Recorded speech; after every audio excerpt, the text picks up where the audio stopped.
Olá! Sejam todos bem-vindos ao quarto episódio do FodaCast, o podcast do Foda, que é o falatório onde discutimos animação. Estamos de volta após mais ou menos um mês sem episódios. A vida de freelance às vezes aperta com o volume de trabalho e eu não estava conseguindo arrumar tempo para finalizar o episódio. Acontece. Mas para não acontecer mais, ou pelo menos tentarmos diminuir isso, o meu fiel sidekick Carlos Malungo se juntou definitivamente ao time do Foda. Agora somos dois para dividir os trabalhos. Seja muito bem-vindo, Malungo. Só para relembrar, no primeiro episódio nós falamos com o Henrique Baroni, animador da Giant Ant de Vancouver.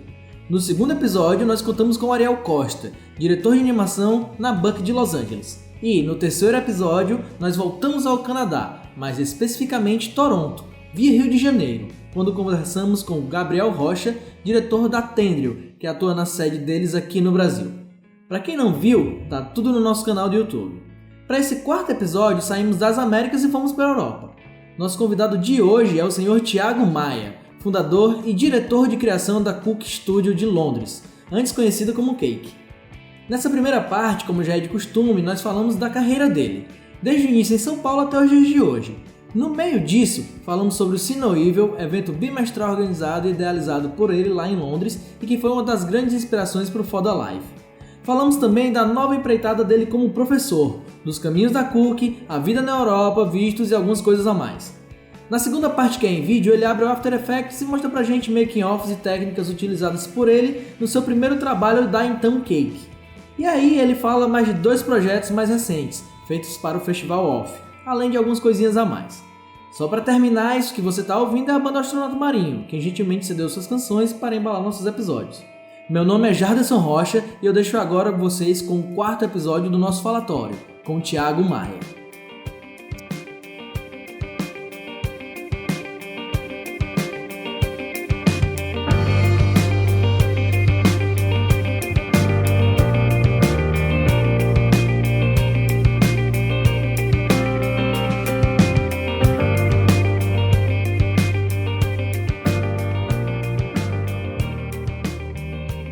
Boa noite todo mundo, a gente está aqui no quarto episódio do FodaCast, que é o podcast do Foda, que é o falatório onde nós discutimos animação.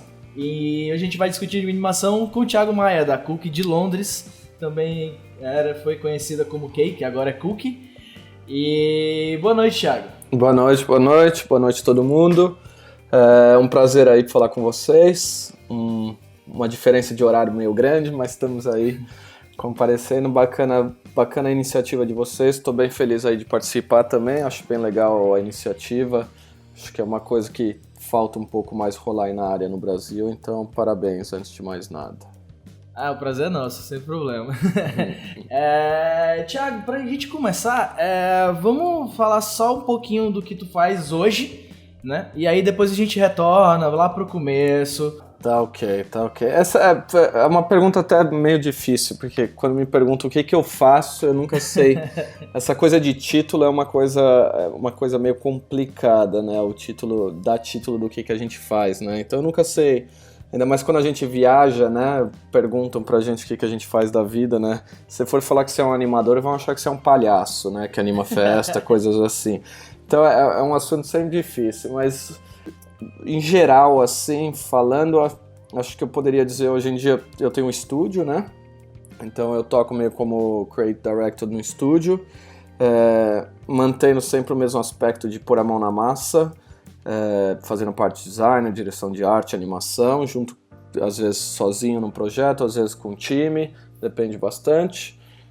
Tirando a parte do estúdio, eu tenho dado aula numa escola que chama Escape Studio aqui, que é uma das maiores escolas da Europa. É uma escola muito conceitual em, animação em 3D mesmo, pesado, Maya, VFX, essas coisas, né? Mas eu tive a oportunidade de juntar, eles me fizeram uma proposta, juntei com um amigo meu aí, a gente bolou esse curso de Motion Graphic, que acho que é uma coisa que está crescendo bastante na área, mas ainda tem muito pouco curso, muito pouca didática aqui. E tirando isso, eu tenho continuo fazendo, já fazem 6 anos, o evento que chama See No Evil, que é um evento, vamos dizer, tipo uma Off, uma F5, num tamanho muito menor, né? Um tamanho em torno de 300 pessoas. em média a cada 2 meses, e é um evento gratuito também, não é um evento que a gente cobra, a gente chama um palestrante para vir, dar uma palestra, dividir a experiência, mais ou menos o que vocês estão fazendo, mas ao vivo, e depois uma parte mais de networking, né? O pessoal fica bebendo, tomando uma lá, discutindo, conhecendo gente nova, arrumando trabalho. Então acho que em geral seriam essas 3 main coisas que eu ando fazendo, né? Um pouquinho de cada, pra dizer a verdade. Bem multitasking, né? É. Se eu te falar que o Sinoil foi uma das maiores inspirações pro Foda. Inclusive até nos 2 primeiros e-mails que eu mandei pro Ariel e pro Henrique, eu citava o Sinoil como, né, pra já é mais conhecido, pra saber meio que a noção, porque a gente também tem a parte ao vivo, e aí a gente usou o Sinoil mais nesse exemplo da parte ao vivo do Foda Live lá. Não, eu acho bem legal e é uma coisa até que eu tento...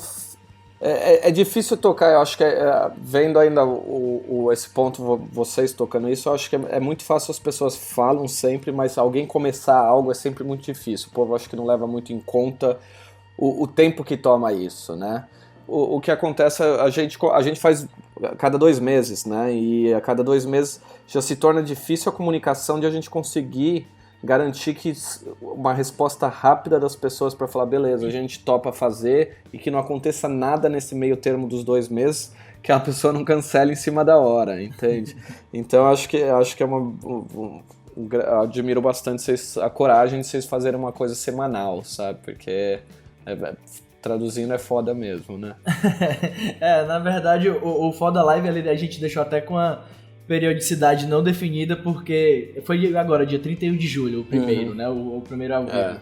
E organizar tudo, realmente, eu meio que sofri bastante. Mas a gente volta pro Sinoil mais tarde, eu acho que a gente chega...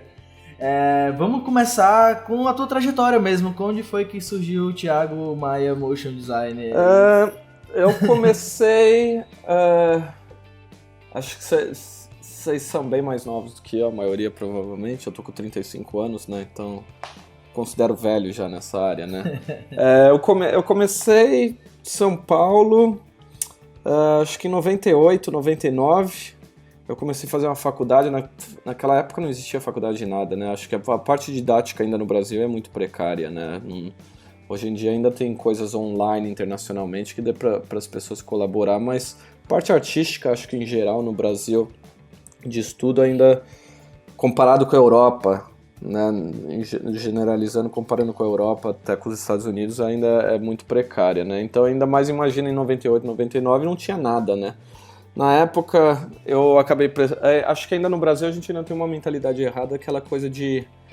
A gente é forçado, não forçado dizendo, mas a gente sofre uma pressão da sociedade e da família em geral, que a gente tem que terminar o colégio, né, o colegial, e fazer uma faculdade, né? Que aqui na Europa é muito legal, que não é muito essa pressão, né? Normalmente as pessoas ainda tiram 1 ano depois que termina, né, pra viajar, curtir, né? A gente é muito imaturo, né, pra decidir algo.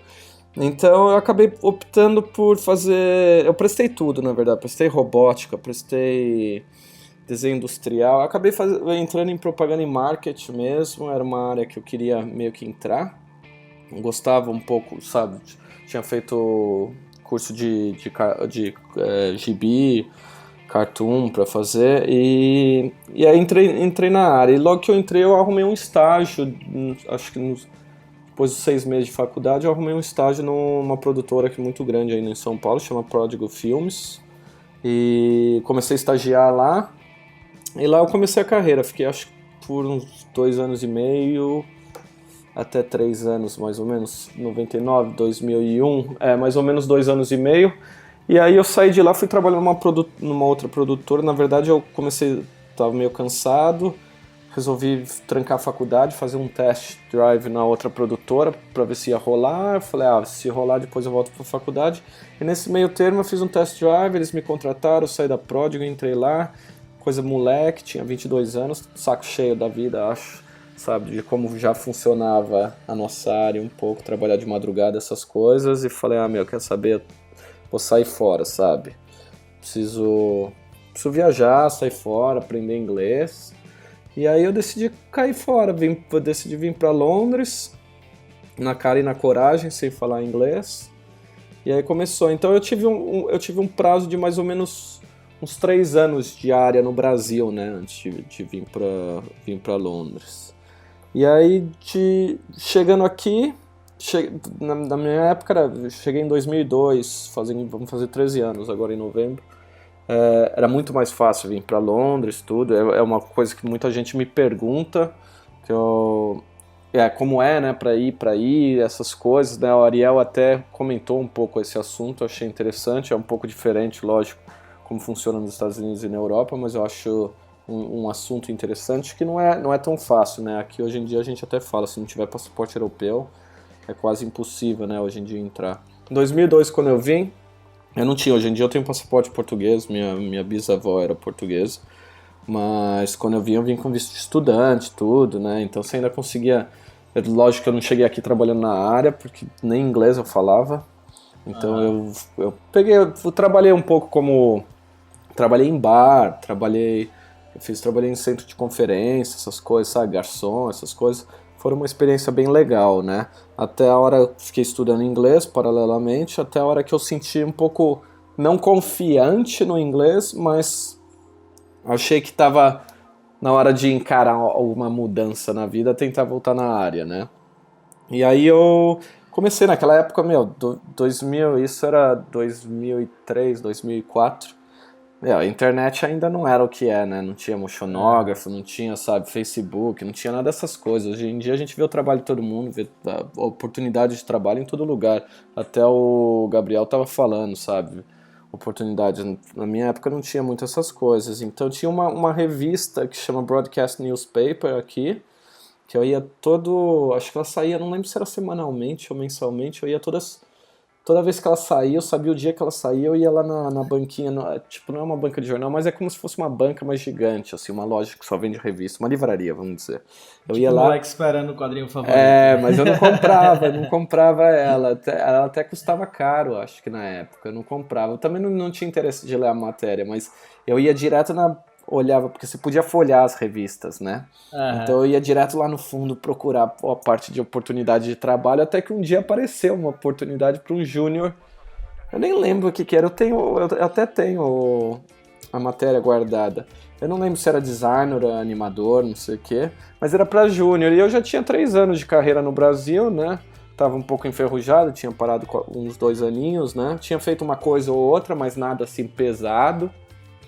Aí eu falei, gente, sabe, 3 anos eles estão procurando um júnior, eu falei, por mais que meu inglês seja uma merda, sabe, aí eu falei, pelo menos o trabalho garante, né, e aí mandei, os caras adoraram, me chamaram pra entrevista, fui na entrevista, arranhando aquele inglês meio ruim, né, consegui entender tudo que eles falaram, eles conseguiram me entender, então foi o que bastou, e aí me chamaram pra uma segunda entrevista, aí eles curtiram, meu ex-chefe, tipo, me adorou, é australiano, e a gente, sabe, comecei a trabalhar lá, ficamos hiper amigos, acho que eu trabalhei por 3 anos, acho que em torno de 3 anos, normalmente eu trabalho 2 anos e meio, 3 anos em algum lugar, não consigo ficar muito tempo em lugar nenhum, na verdade, e aí fiquei lá trampando, e aí, como sempre, moleque ainda, né, você começa a ficar de saco cheio dessa vida, sabe? Eu tenho a necessidade de fazer algo diferente, sabe? De sempre estar fazendo algo. E aí começa a entrar naquela coisa de rotina, tudo, então falei, tá na hora de sair fora. Mas foi legal a oportunidade, eu cresci bastante, estudei bastante, né, porque eu tava lá, os trabalhos não eram trabalhos elevadíssimos, tal, mas me deram liberdade criativa para poder puxar também. Amadureci bastante, foi meio que voltando para a área naquela época, e aí eu comecei a pegar uns freelas, uns amigos, comecei a ter contato com o pessoal que trabalhava de freela lá na produtora que eu trabalhava, e eles me indicaram para freela, comecei a pegar freela de fim de semana, tal, tirar até férias para fazer freela, e aí, entrei numa área de music video que é muito legal, né? Então, tipo, os caras me adoraram na produtora, era uma produtora só de moleque, que nem eu, na verdade eram 4, chamava Dirty UK, os puta porra louca, sabe? E eu ia lá e ficava, trampava até tarde com eles, mas sabe, aquela coisa de moleque, o trampo que você tá curtindo fazer tudo, e, fui adorando, e aí eu falei, quer saber, eu vou sair fora, eu vou ficar de freela, né? ganha bem mais e tal. Eu falei, não era nem a grana, mas era a questão da qualidade de trabalho, né? Esse music video que tu fala é clipe mesmo? É, clipe de música, eu fiz na época, no meu Vimeo até tem os que eu fiz, mas não se ganhava, a grana era pouca, né, mas tinha muita coisa bacana pra fazer, e um amigo meu dirigia muito, que eu conheci ele quando eu comecei a trampar, a gente se dá bem até hoje, o cara é fudido em animação, e eu adorava o trampo dele e eu adoro o meu trampo. Então foi legal que eu comecei a trabalhar muito com ele, né? Porque ele confiava em mim, então ele passava os trampos de animação, ele dirigia uma parte, era sempre trampo sem grana, a gente, animava o music video inteiro. Ele e mais um, sabe? Trampando. Eu peguei uma vez que trabalhava 14 horas por dia, acho que durante 2 semanas, assim, coisa de matar, sabe? Ganhando uma mixaria. Mas sabe, aquela coisa de quando você é novo. E aí começou a rolar, eu entrei de freela e fiquei acho que fiquei uns bons anos, uns 6 anos trampando de freela. E eu trampei muito, a maioria dos canais de TVs todos aqui, trabalhava muito na Cartoon Network, Nickelodeon, tal, aqui tem na BBC, Channel 5, aqui tem vários... Aqui são 5 canais meio abertos, né? Tem a BBC, tem o Channel 5, Channel 4, e sempre fiz muita coisa de broadcast, né? E para os estúdios os estúdios variava bastante, né? Rolava muito mais comercial, às vezes uma coisa ou outra para canal de TV. Então eu fiquei trampando um bom tempo de freela. Eu estava numa situação já muito acomodada, que tipo, eu sempre tinha trabalho, sabe? Não tinha muito aquela coisa, a insegurança, sabe? Aquele excitamento excitement que a gente tem quando começa a freelar, sabe? Puta, como vai ser? Não sei se eu consigo fazer o trampo. Eu sempre topei tudo, na verdade. Chegava em casa à noite, sabe? Trabalhava mais umas 3 horas olhando tutorial, essas coisas, sabe? Aí chegava no dia seguinte, destruía, conseguia fazer o trabalho, ficava mó feliz. O pessoal achava que eu mandava bem pra caralho. Mas acho que faz parte, né, da função de a gente puxar a gente mesmo, né? Sim, sim. A gente fala, eu trabalho 8 horas por dia ali no trabalho, mas na verdade você tem mais 4 horas ali em cima, né? Quando você encontra um pepino na frente, essas coisas. Eu sempre gostei muito de resolver problema, né? E aí eu fiquei trampando e fiquei nessa parte meio... E aí, e agora? Né? Vou pra onde? Dinheiro de freelance é bom aqui, sabe? Não dá pra se reclamar. Então eu tava trampando legal, viajar aqui é barato, então dava pra viajar, tudo. Eu falei, puta, sempre tem trabalho, nunca fico sem trampo. Rola os trampos legais, rola os trampos, sabe, trabalhos meia boca, ou chatos, ou coisas que não é muito que a gente quer, mas que todo mundo faz, né? Não adianta nem falar que não faz, porque todo mundo faz, a gente tem que pagar as contas. Né? Não adianta, produtora, qualquer coisa tem que fazer. Então chegou eu tava trabalhando bastante de casa também, né? Eu ficava muito em casa, eu tinha um quarto só, um escritório só pra trabalhar, e é aquela coisa, né? Você fica trabalhando de pijama, não sai do quarto, não vê ninguém, sabe? Você começa a sentir aquela necessidade. Eu freelava nas empresas e às vezes em casa. E aí um dia no pub, um outro amigo meu brasileiro que tem um estúdio aqui, a gente tava num pub e ele me chamou e eu acabei conhecendo o David, que era meu ex-sócio, que a gente abriu a Cake. Aí ele falou, pô, ele também tava na mesma situação, tava de saco cheio de trabalhar em casa, a gente falou, pô, e aí? Pô, vamos lá ver o estúdio, né? Esse amigo nosso colocou a gente em contato, falou, tem um estúdio na frente do meu estúdio, vocês não querem ver? A gente falou, vamos lá. Aí era baratinho, era bem pequenininho, assim, puta, falando, sei lá, uns 4 metros por 5 metros máximo, sabe? 20 metros quadrados, 22 metros quadrados, bem pequenininho. E aí a gente foi ver, a gente falou, porra, né, melhor trabalhar de casa, né? Aí a gente alugou, do nada, assim, alugamos, a gente se conheceu naquela noite, alugou, tipo, sei lá, na outra semana, sabe, sem se conhecer nem nada, a gente só queria um lugar pra trabalhar e a gente, até eu virei e falei, e aí, o que a gente vai fazer? Quer tentar tocar algo? Cada um toca as suas coisas? Ele falou, vamos tentar algo. Aí a gente comprou uma mesinha, aqui tem a IKEA, né? IKEA tipo como chama em São Paulo? Etna. Ah, que sim, é uma... sim, Etno, É, Tokstok, essas coisas. então, isso. Só que aqui é o verdadeiro deles, né? Tipo, é gigante e custa barato, né? Então a gente já foi lá, comprou cadeira, comprou a mesa, né? Pô, você paga, sei lá, 50 conto numa mesa, E sabe? pelo que vê no filme, ninguém sabe montar, né? Verdade, verdade. Não é difícil, é que o povo acha que é meio ruim mesmo.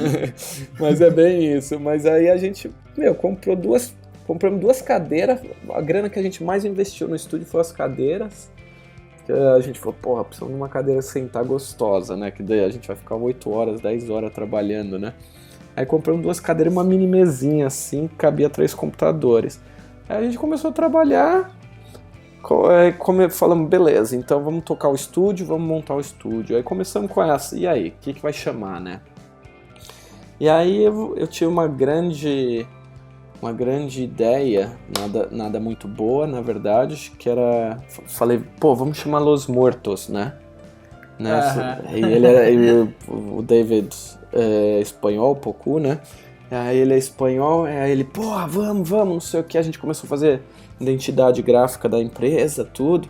Aí depois a gente começou a pensar, falou, porra, meu, quer dizer, morte, né?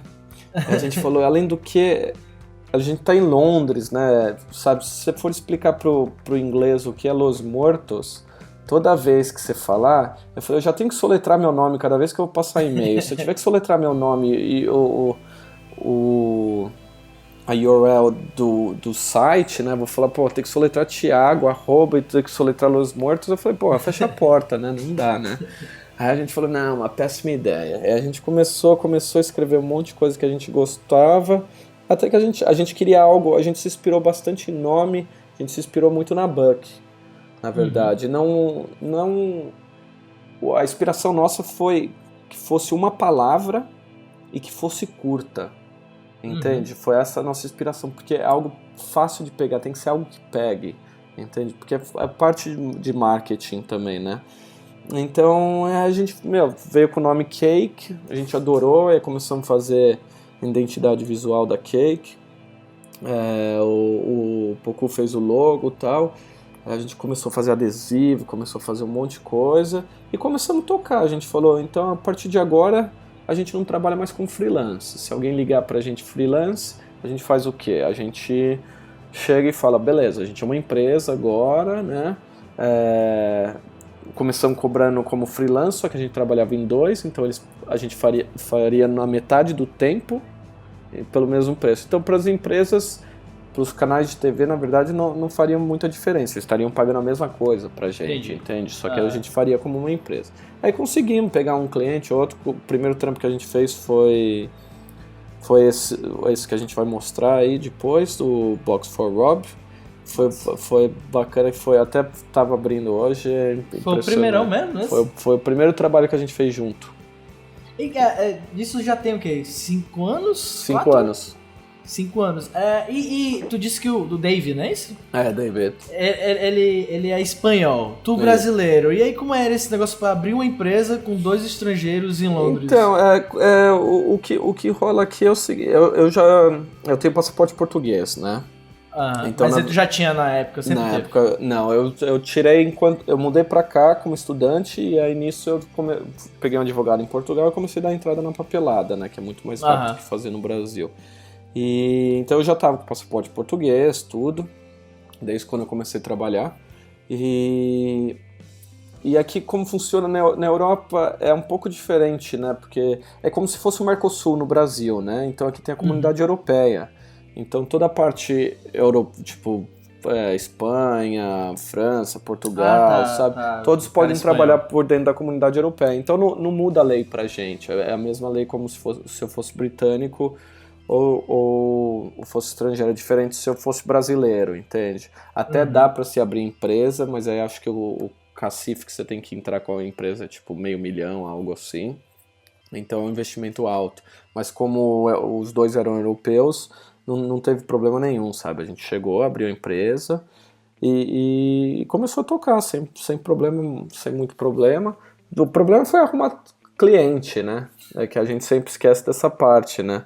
Ainda mais vindo de 2 pessoas que são criativas, se torna muito difícil, né? Como se tocar uma empresa, né? Como se começar uma empresa, né? É uma coisa que eu até assisti no Fodacast do Ariel, que eu assim, acabo ligando um pouco o que ele falou, o que ele passou, né? Essa coisa a gente tem que tirar um pouco a mão da massa, sabe? A gente muda um pouco, né? A pegada é um pouco diferente. Mas o começo foi legal, assim, sabe? A gente pegou... O primeiro trampo que a gente fez, na verdade, foi esse A Box for Rob, que na verdade foi um Open Title para um longa-metragem. É um brasileiro, um diretor, amigo meu, o Renzo. E a gente falou, beleza, a gente faz, não tinha grana nem nada, a gente falou, a gente faz, mas a gente quer liberdade criativa total, né?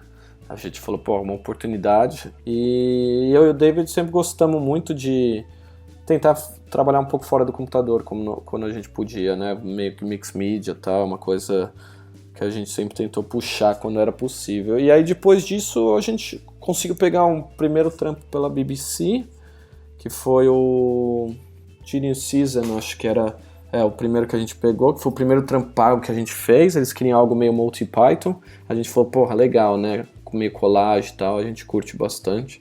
A gente falou, legal. Aí como pegamos e aí foi tocando, né? A gente perdeu a maioria dos clientes que eram estúdios. A gente deixou de trabalhar para eles, né? Que a gente se tornou concorrência. Então, meio que você tem um leque de clientes grandes que se torna tipo 10%, 20%, né? Que dava pra gente pagar as contas e tal.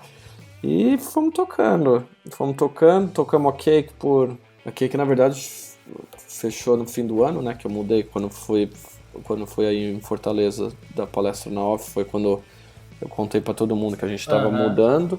Então até então era Cake, mas o David já tinha saído há um ano atrás. A gente abriu um estúdio em Barcelona, abrimos tipo uma filialzinha em Barcelona. Ele decidiu mudar para Barcelona, então a gente decidiu tentar ver como funcionava.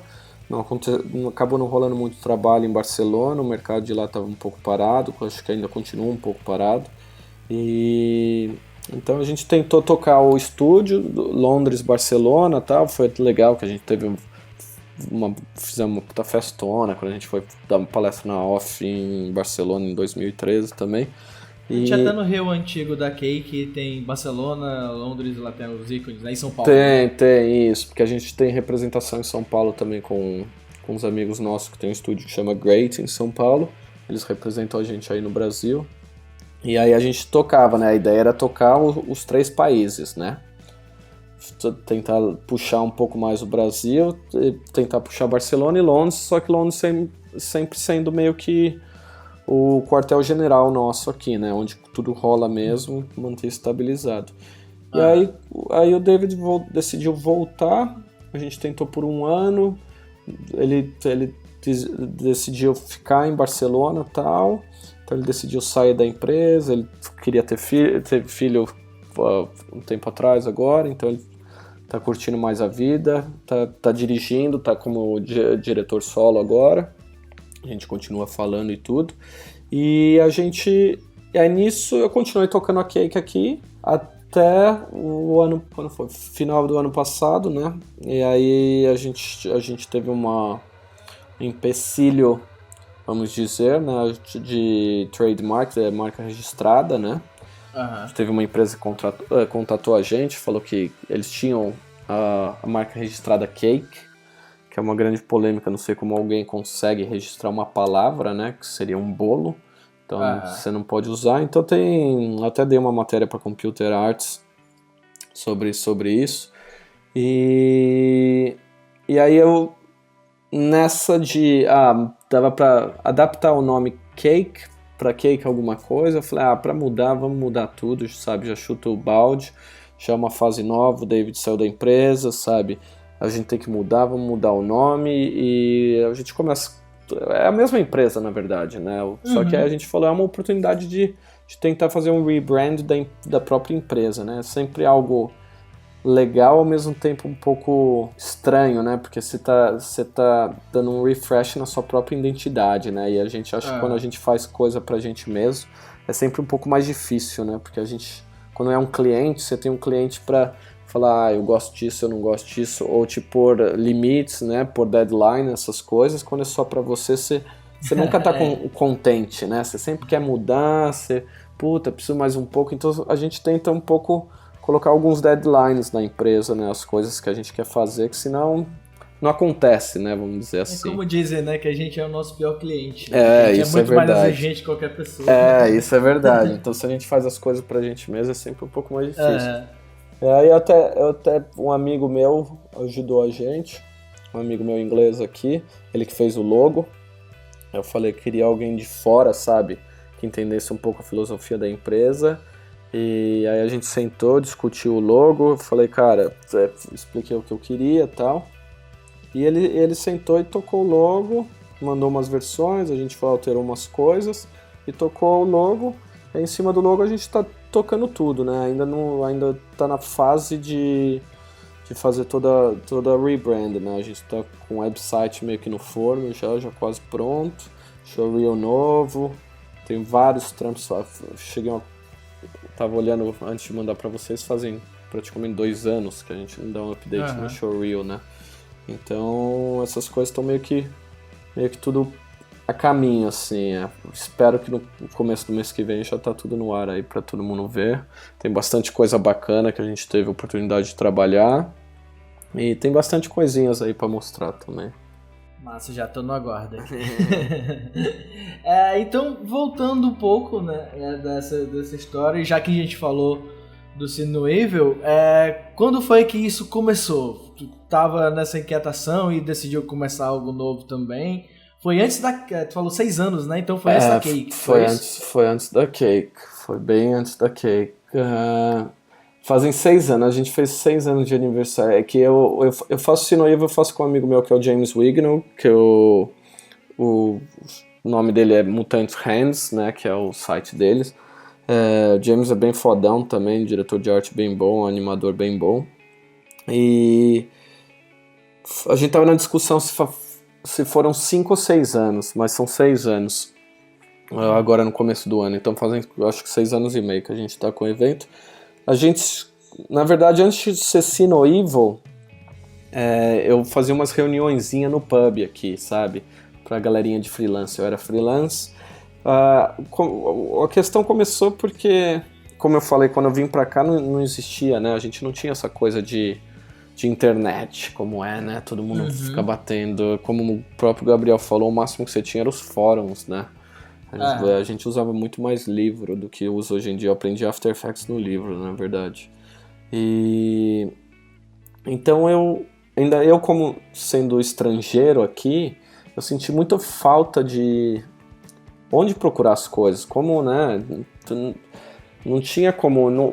O inglês, ele não é que nem o brasileiro, né? O brasileiro é amigo de todo mundo, faz farra a qualquer hora, sabe? O inglês, ele é mais conservado, até ele te conhece, né? A hora que ele é seu amigo é outro esquema, mas sempre tem aquela coisa... O europeu é um pouco mais... Não o europeu, né? O latino, francês, espanhol são a mesma... Mais que nem a gente, mas tem essa coisa mais... E aí? Como eu vou chegar? Como eu vou encontrar trabalho? Como eu vou fazer? Então eu sempre senti muita falta de uma comunidade aqui, né? Em geral. E... Acho que em todo lugar, né? Acho que falta um pouco essa coisa de comunidade. Eu acho que é até legal o que vocês estão fazendo de encontrar no bar, tudo, sabe? Fazer esse mini eventinho. E aí eu comecei a fazer isso que eu chamava de MoGraph Meeting. E a gente ia uma vez por mês no pub. E era coisa de 10 pessoas. Nossa, fiz festinha de fim de ano, sabe? Eu levei a TV da minha casa no metrô, pra plugar o computador, todo mundo poder levar o showreel, sabe? Coisa assim. Então eram umas barbaridades. Mas essa aí eu lembro até agora, fazia tempo que eu não lembrava disso. Mas aí a gente começou, e aí, nossa, na festinha de Natal acho que deu umas 15 pessoas, sabe? Porra, falei, caralho, que foda, né? Arrasando, né? E aí começou, e aí eu conheci o James, acho que nesse mesmo ano no que eu comecei a fazer isso, e ele veio trocar ideia comigo e falou, esse ano eu tô bem corrido e tal, não dá, mas eu curti a ideia, queria te dar uma ajudar, né, vamos sentar, discutir, né, ver se a gente consegue desenvolver. E aí passou o fim do ano e tal, aí no ano seguinte a gente sentou, nem lembro como, sabe, de onde surgiu, provavelmente foi num pub, porque todo negócio aqui na Inglaterra é feito no pub. Então, provavelmente a gente foi tomar uma, discutimos essa oportunidade e fomos discutindo. E aí? Porra, vamos tocar, ele curtiu a ideia, o que nós vamos fazer? Aí a gente fez o primeiro Sino Evil, que era num lugar que cabia, fica na Brick Lane, uma rua famosa, que é tipo uma área que é short, que é como se fosse Vila Madalena, em São Paulo, meio baladinho. E aí a gente conseguiu um lugar de graça, que era uma galeria em cima, né, e embaixo. E aí embaixo a gente conseguiu, alugou um projetor, tudo, e a gente falou, pô, vamos fazer um evento, né. Primeiro a gente começou o primeiro Sino Evil com um projeto que chamava Pass It On, que era sim. Passava o frame pro outro, é um projeto bem famoso, que não existe mais, mas era bem legal. E foi a inauguração, era o dia que ia ter a premiere. E aí a gente decidiu, a gente fez o hosting, né, dessa premiere aqui em Londres. Então foi o primeiro Sino Evil, foi nesse lugarzinho, cabia umas 35 pessoas embaixo no projetor e o lugar em cima. E, pô, divulgamos e tinha, a maioria, a nata da sociedade Motion Graphic tava fazendo parte desse Pass It On, uma galera, os caras fudidos. E muita gente veio, né? O Dave O'Reilly, tudo veio, uma galera, o pessoal da Passion e tal. Só que a gente não esperava o número, a gente teve mais de 300 pessoas, não coube no lugar, não tinha nem como todo mundo assistir. Então foi mó auê e tal. Aí a gente falou, beleza, né? Pô, começamos bem, né? E aí, o que nós vamos fazer? Só que a ideia que a gente queria era poder ter palestrantes, né? Não só ficar mostrando vídeo, essas coisas, porque acho que com a internet isso daí já cobre bastante, né? Acho que o legal é você adicionar, acrescentar alguma coisa, né? E ao mesmo tempo fazer as pessoas saírem de casa e se unir, né? Tomar uma cerveja, então você está procurando trabalho, você já encontra alguém que está oferecendo, e fazer essa parte de network. E aí a gente começou com o segundo Sino Evil. Na verdade eu vou te falar que eu não lembro quem foi. Foi com o David Wilson. Foi muito legal que ele fez esse music video aqui, que era todo em câmera, com os vinis que tinham os espelhos assim, rodando e ia fazendo animação. Ele manda bem pra caramba hoje em dia. E depois eu posto o link dele aí pra vocês verem. E aí a gente fez, ele foi o primeiro palestrante. Aí ele já trouxe tudo assim desse music video que ele fez. Ele trouxe os vinis, que todos os vinis dele tinham animaçõezinhas. Então quando era colocado assim, tinha um espelho assim, ia rodando, a animação ia aparecendo, então se você mudasse a velocidade, ela mudava a ordem, e ele fez todas as animações, então ele trouxe tudo, colocou tipo como se fosse uma galeria, foi hiper legal assim. E aí lotou, e aí começou a rolar, a gente continua desde então, fazendo a cada 2 meses, a gente sempre tenta trazer, às vezes a gente traz um palestrante internacional, mas é um evento que não tem fins lucrativos, né? A gente ainda mantém ele nesse padrão, sabe, a gente tem a intenção de expandir futuramente, mas no momento a gente quer sempre manter esse pequeno, sabe, onde as pessoas podem ir, não tem que pagar, sabe, é um direito cultural das pessoas poderem ir assistir, ter informação. Então começou assim, de uma coisa pequena, e eu tava conversando com alguém, no começo era muito legal, assim, mudou bastante, mas no começo eu e o James conhecia todo mundo que ia, entende? Se desse 50 pessoas, 100 pessoas, a gente conhecia 100 pessoas, entende? Então era legal que era uma oportunidade pra gente encontrar nossos amigos também. Isso. Hoje em dia, esse último que teve não coube todo mundo lá dentro, então teve mais de 300 pessoas pra assistir, e a gente olha, a gente deve conhecer 10% das pessoas, a gente não conhece quase ninguém, sabe? Não sei se a gente tá ficando velho, a gente começou, sabe, a molecada tá vindo, tudo, mas o Sino Evil se tornou, ele anda sozinho, é um evento que não depende, eu e o James somos só uma plataforma de apresentação dele, né, de fazer ele acontecer, mas ele se tornou uma coisa que anda por si só, né, ele tem vida hoje em dia, então as pessoas conhecem, traz oportunidades, a gente está querendo tentar investir um pouco mais de tempo para mudar o site, né, ter um blog mais fluente, a parte de trabalho mais fluente, ter mais pessoas ajudando a postar, né, mas mantendo sempre focado no evento, né? Na realidade, né? As pessoas se encontrarem tudo e mantendo ele sempre essa coisa pequena e gratuita, né? Se um dia a gente conseguir fazer uma coisa maior, mas seria um evento mais à parte, né? Um evento muito grande, mas mantendo sempre a oportunidade pequena para todo mundo poder vir, ter palestrante, essas coisas. E Mas aí continua tu e o James só, ou tem alguém mais... o Sinoivo é só eu e o James. Desde o começo ficou nós dois e é o que torna mais difícil, que o James também, ele é freelance, tudo, então, sabe, você tá naquele dia a dia do trabalho e ainda você tem que arrumar esse tempo aí de sobra para você conseguir fazer um evento, né? Sei bem como é. Eu vi que vocês começaram a postar mais vagas também, né? Que começaram a dar mais um gás nesses jobs, né? Que antes tinha dado a mesma parada e tal. Né? Na verdade, quem normalmente posta isso sou eu.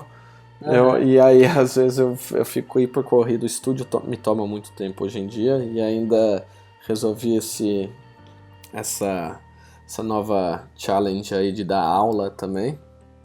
Que aí já é mais um tempo que toma, né? Então, eu tinha dado uma parada. Então, eu tô tentando voltar. A gente tá tentando, na verdade, arrumar esse site para deixar o blog mais legal, sabe? Algo que funcione um pouco melhor. Então, a gente posta um pouco menos hoje em dia, mas continuamos mantendo o Sinoivo vivo aí, o site e o blog.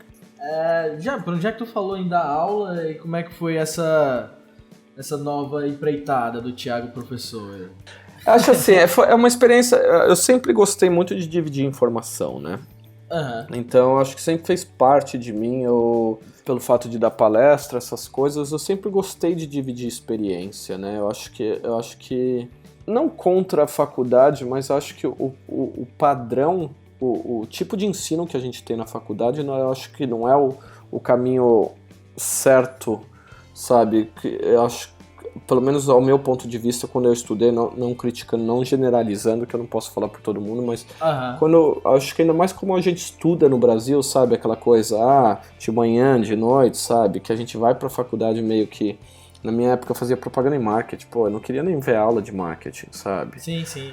Por mais que eu curto, eu queria fazer aula de cinema, sabe? Então você acaba tendo umas aulas que não tem nada a ver com você, que você tá fazendo pra cumprir currículo que você nunca vai usar, provavelmente. Eu não posso falar que nunca, porque eu acabei me tornando muito bem nessa parte de marketing, mas... mas sabe, tem coisas que você não... na minha época de faculdade, a mulher queria me ensinar CorelDRAW. Sabe, eu comecei a estagiar na mesma época, eu fazia em Photoshop e ela vinha bater boca comigo que eu tinha que aprender CorelDRAW. E eu falava, pra quê?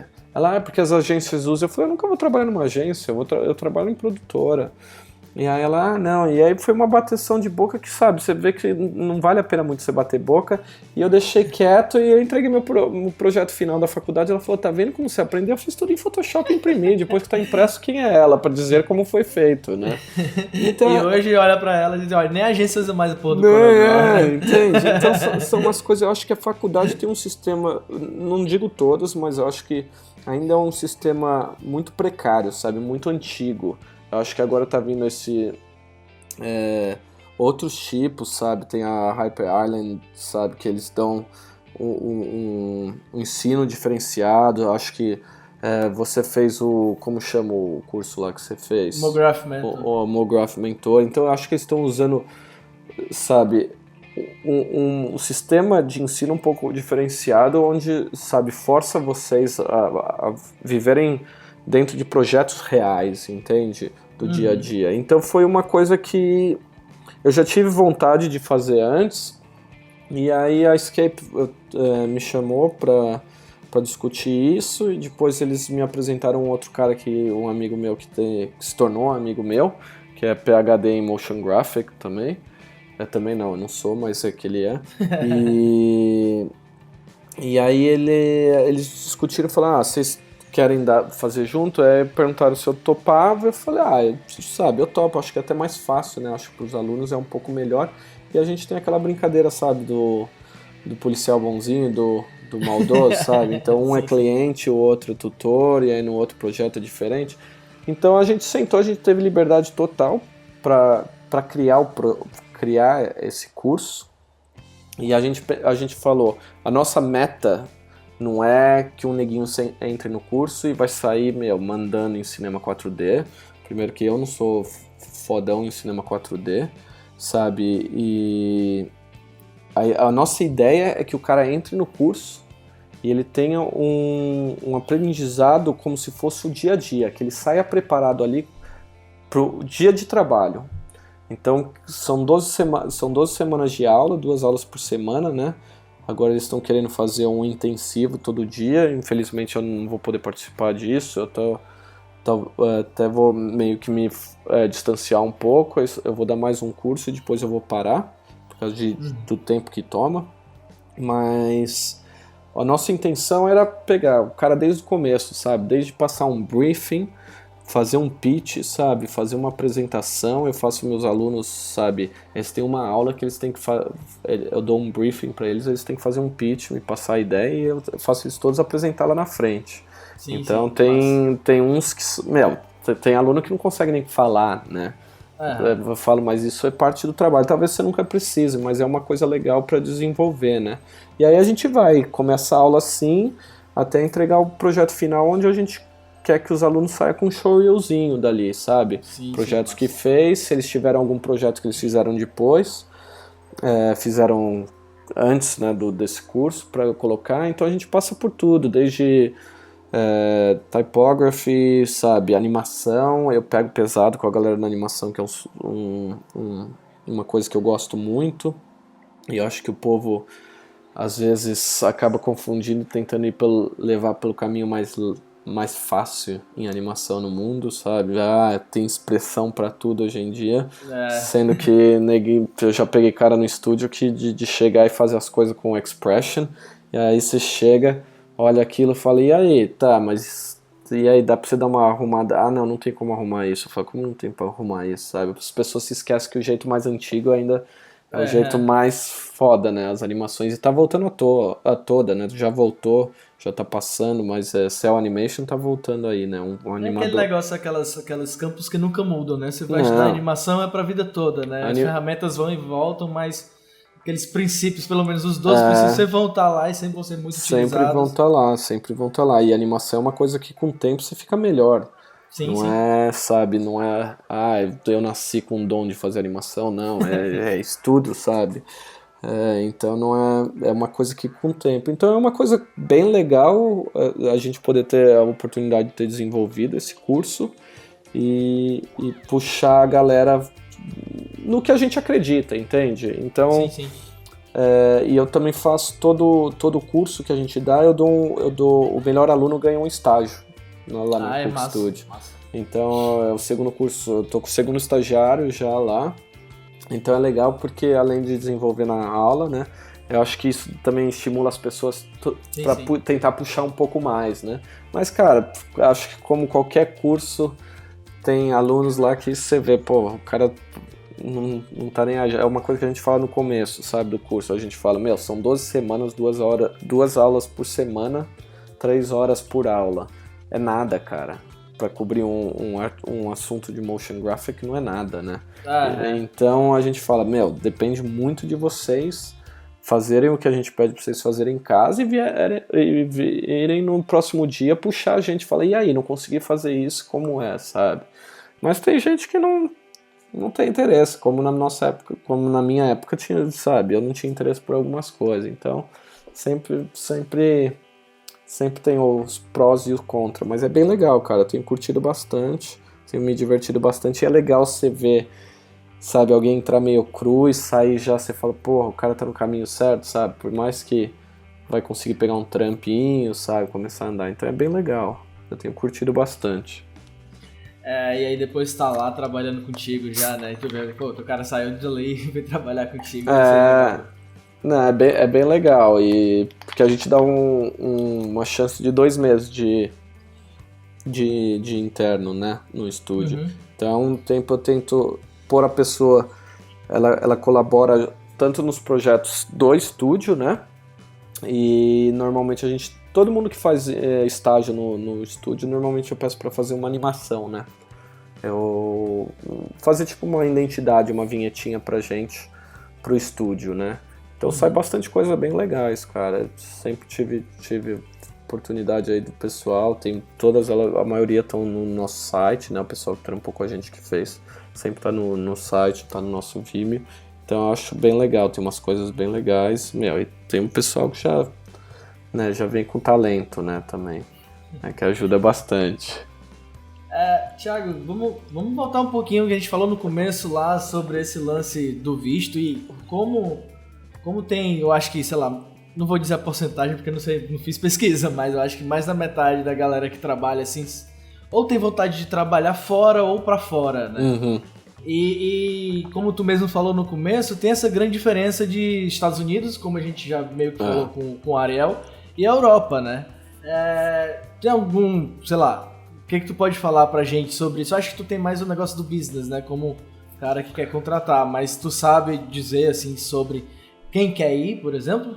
Então, eu acho que eu sempre, desde que quando eu trabalhava como freelance, tinha muita gente que me contatava, né, entrava em contato comigo por e-mail e tudo, que perguntava, né, como era e não sei o quê. Como eu falei, na minha época, quando eu vim, era muito mais fácil, né.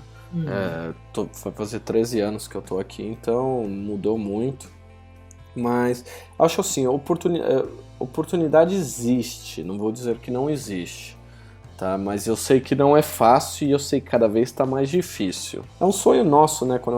Acho um sonho nosso brasileiro, né? Que trabalha nessa área, porque a gente vê muito trabalho foda fora do Brasil, né?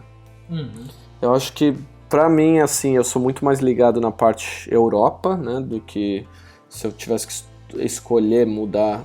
De novo, se eu fosse escolher, eu continuaria vindo para a Europa. Acho que o nível de respirar cultura é muito maior do que, na minha opinião, é muito maior que os Estados Unidos, onde cada estado aqui sabe, cada país é minúsculo, sabe? Então, você tem cultura milhares de cultura aqui, sabe? De países diferentes, e você viaja por nada, né? Então, cada viagem que você faz, a arquitetura é absurda, sabe?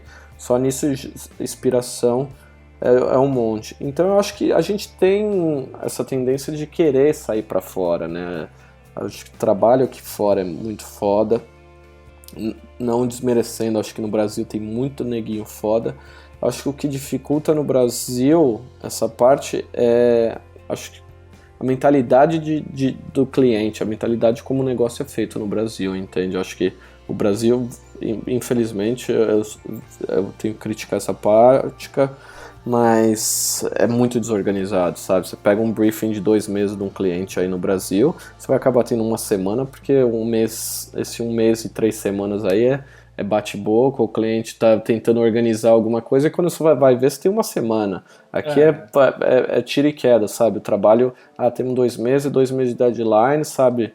A gente faz todo o percurso, faz mood board, storyboard, style frame, sabe? Vai apresentando etapa por etapa antes de ter aprovada a maioria dos trabalhos, não vou dizer todos, tá? Mas a gente consegue passar isso. Então a gente tem um tempo é mais respeitado o tempo de trabalho. Então isso facilita ter um nível de trabalho maior também, né? Mas eu acho que isso se torna, sabe, essa qualidade de trabalho que a gente vê aqui de fora faz todo mundo ter a vontade de sair para fora e trabalhar. Eu acho que hoje em dia, não vou te dizer que é impossível, mas eu acho que as chances são pequenas, entende? Mesmo como você falou, sabe, você mandar um e-mail. É difícil, até é uma coisa, eu tenho um estúdio, o estúdio é pequeno, eu já cheguei a olhar, né, para um amigo meu que ele queria ver. Eu evito o máximo se eu tivesse, porque é uma burocracia grande. E a Europa abriu, né? Todo o leste europeu abriu, então você tem uma mão de obra mais barata, né? Que é mão de obra boa e mais barata, e que tenho visto, né? Então as pessoas ficou mais difícil, acho que também, sabe? A parte de imigração. Acho que existe empresas grandes. Eu tenho amigos meus brasileiros que trabalham tanto no abertura da off aí em Fortaleza que a gente fez, o bonequinho quem fez foi um amigo meu brasileiro, que ele trabalha na Double Negative, que faz filme, tudo, fudidaça, que nem se fosse, normalmente todo mundo fala Demille, mas a Demille não é tão... Mas tem a Framestore, né, que faz muito filmes. Então a Double Negative seria mais ou menos que nem uma Framestore. Faz a maioria dos filmes. E é um brazuca fudido, o Luiz Elia. Ele que modelou pra gente, e ele trabalha na Double Negative. Eu tenho outros amigos que trabalham lá também, trabalho em outra empresa, então tem, sabe? Não vou dizer que não tem, mas ele tem um visto já há muito tempo, já fazem acho que 5, 6 anos que ele trabalha lá. Mas então eu acho que tá ficando mais difícil, mas existe ainda. Acho que na parte de VFX é mais fácil. Motion Graphic eu acho que é mais difícil, entende? Eu acho que ainda rola, tipo... Provavelmente uma Demille é muito mais fácil de liberar um visto, sabe, de trabalho, porque eles já contratam imigrantes, entende? Mas para um estúdio pequeno é muito difícil. Eu acho que ainda mais dentro da Europa, eu não vou dizer que eu não tenho certeza para falar isso, se é mais difícil ou mais fácil, né, do que os Estados Unidos. Mas o fator aqui é o quê? A Inglaterra não tem só o inglês, né? A Inglaterra tem toda a comunidade europeia com direito a trabalhar aqui. Uhum. E foi uma coisa que eu notei muito, acho que nesses últimos 2 ou 3 anos, como Portugal, Espanha, França, Itália, eles estão muito financeiramente em crise, né? Então o número de italiano, espanhol, francês, tudo... Bem, né? Meu, veio, e falando em francês, sabe, porra, meu, quem não quer matar um francês por dia quando a gente assiste as animações francesas, sabe? Uhum. Porra, os caras parece que nascem já animando, cara, sabe? É foda. Então você vê, os moleques mandam showreel pra mim no estúdio que você fala, caralho, sabe? Isso vem, de novo, voltando ao assunto de educação. Faculdade dos caras, sabe, é foda, sabe, animação, os caras aprendem animação tradicional em 3D, cara, então não tem como comparar, sabe, não é aquela, vou quebrar um galho aqui, sabe, pôr uns keyframes, deixar ele fazer interpolação, não, meu, os caras bloqueiam tudo ali e voltam refazendo, sabe, então a qualidade de animação é absurda, os caras saem da faculdade com nível de animação, e a faculdade aqui é período integral, né, sim. Então... A molecada senta a bunda lá, meu, é 4 anos, 3 anos de faculdade que ele tem ali, ele, meu, sai 3 anos com o short film dele ali, que porra, meu, os caras saem representados, tudo, sabe? Então, se tornou, e aí, como a gente compete, né, vou tentar o cara vai tentar pegar um visto de trabalho, onde você tem um cara desse nível, procurando pelo mesmo do lado que não precisa do visto, entende? Então eu acho que isso dificulta um pouco também. Mas é difícil, não dá pra falar não existe a chance. Mas eu acho que a chance maior hoje em dia tá nesses estúdios que nem Demille, Double Negative, Framestore, sabe? Não sei se a Passion passaria... Eu acho que já é mais difícil, mas tem que ser um estúdio um pouco maior, entende? Porque estúdio pequeno é muita burocracia para um estúdio pequeno conseguir um visto, e eles estão dificultando cada vez mais. Ou seja, estude pra caralho, seja foda pra caralho, que é bem mais fácil. Eu acho que é sorte também, é oportunidade, né? Porque às vezes as pessoas não têm a mesma oportunidade, mas não quer dizer que ela não é boa nem nada, sabe? Às vezes eu acho que tá no lugar certo na hora certa também, sabe? E é uma coisa, tipo, que nem a gente fala, estudar pra caralho, a gente sempre... É uma área que você sempre tem que estar estudando. Sim. Mas é uma coisa que eu pessoalmente valorizo muito, são trabalhos pessoais, entende? Eu acho que pessoal é uma coisa que eu tento passar no curso, quando eu dou aula, que as pessoas esquecem um pouco. Porra, eu pego milhões de showreel, cara, que os caras me mandam, que você olha e fala, Grayscale, Gorilla, esse daqui, esse aqui, meu, sabe, eu tenho 35 anos, sei lá, eu tô com aí uns 16 anos, 15 anos de mercado, sabe, eu continuo fazendo tutorial hoje em dia.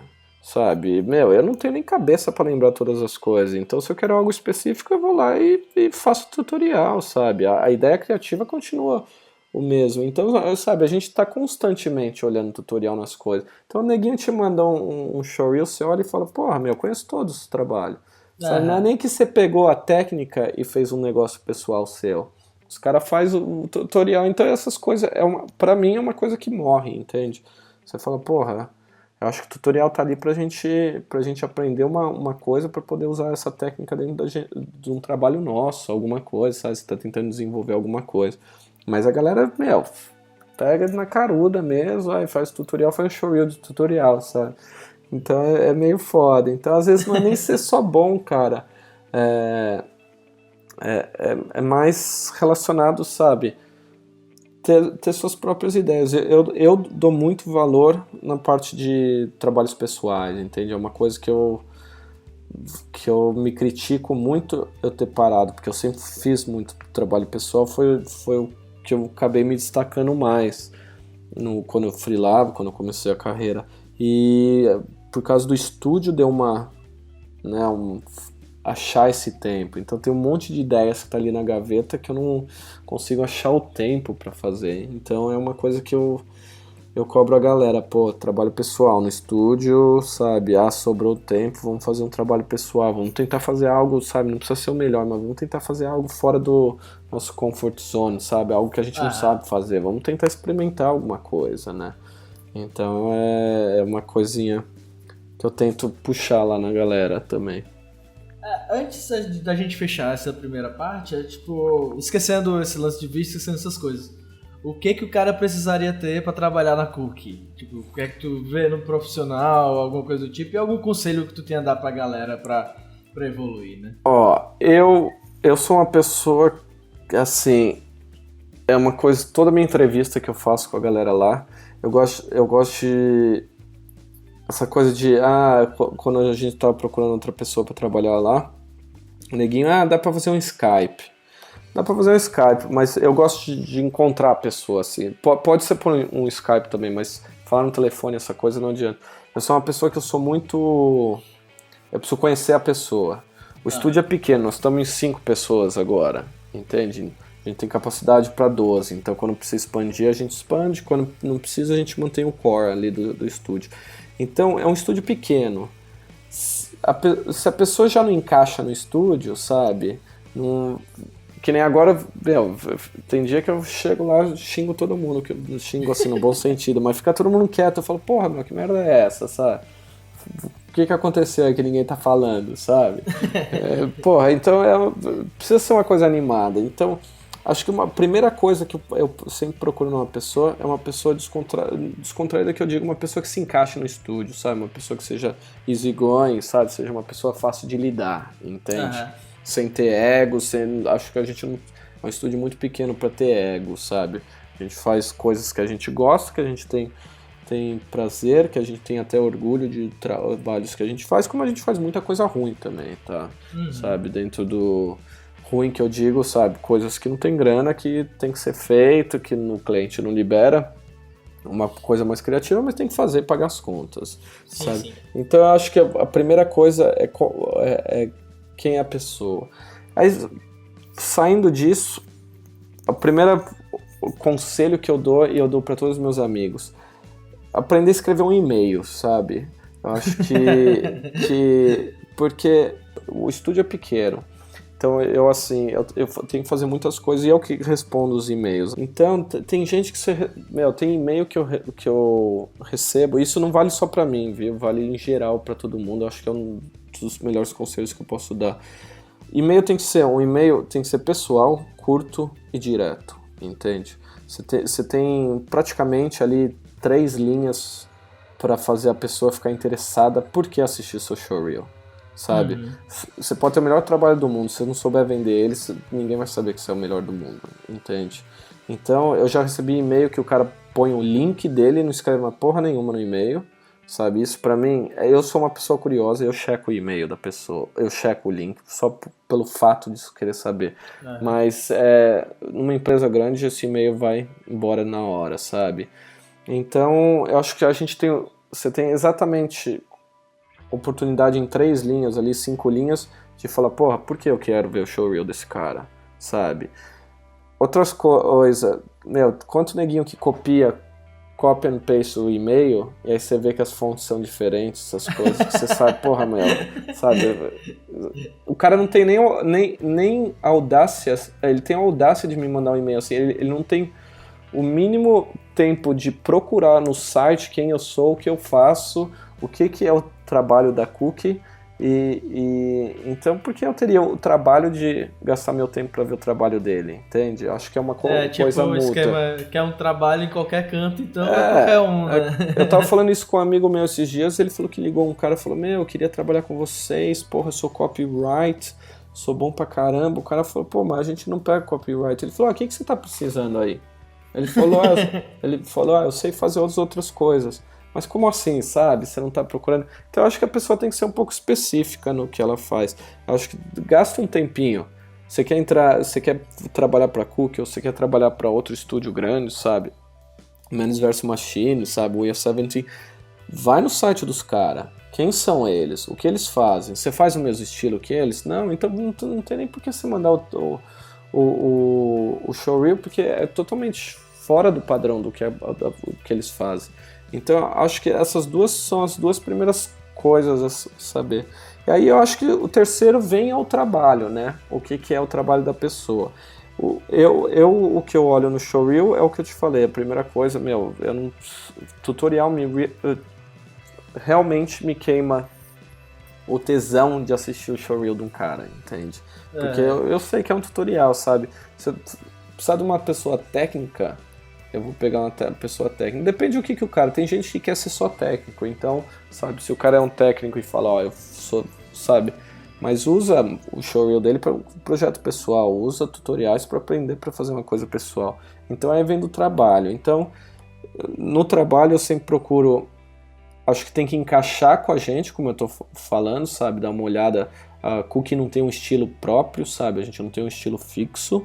Mas... Pelo site dá pra ver que a gente curte, sabe, as coisas mais coloridas, sabe, mesmo quando rola um preto e branco ou outro, mas um senso de humor, sabe, uma coisa. Então eu procuro trabalhos que se encaixem no nosso dia a dia. Como tem uma direção de arte mais ou menos relacionada do que a gente curte, sabe, porque eu acho que você aprende também trabalhando com as outras pessoas, e a outra parte é a animação, cara. Eu foco muito na linha de curva de animação, cara. Então, sabe, a animação não tá legal, não põe no Reel, não tem porquê, sabe? Ou gasta um tempo, cara, estuda um pouquinho mais, gasta 3 dias a mais ali, dá uma polida naquela sessão, você não vai pôr o trabalho inteiro.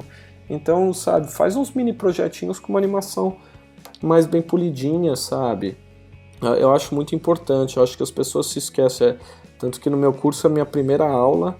diferenças, sabe, é como se animar a curva. Eu acho que uma galera, acho que tá até voltando hoje em dia, mas como eu falei de usar expression, tem muito neguinho aí esquecendo como se anima, sabe, não é pôr 3 keyframes ali e deixar o computador fazer o trabalho, sabe, abre ali o Graphic Editor, sabe, dá uma polida naquelas curvas, sabe.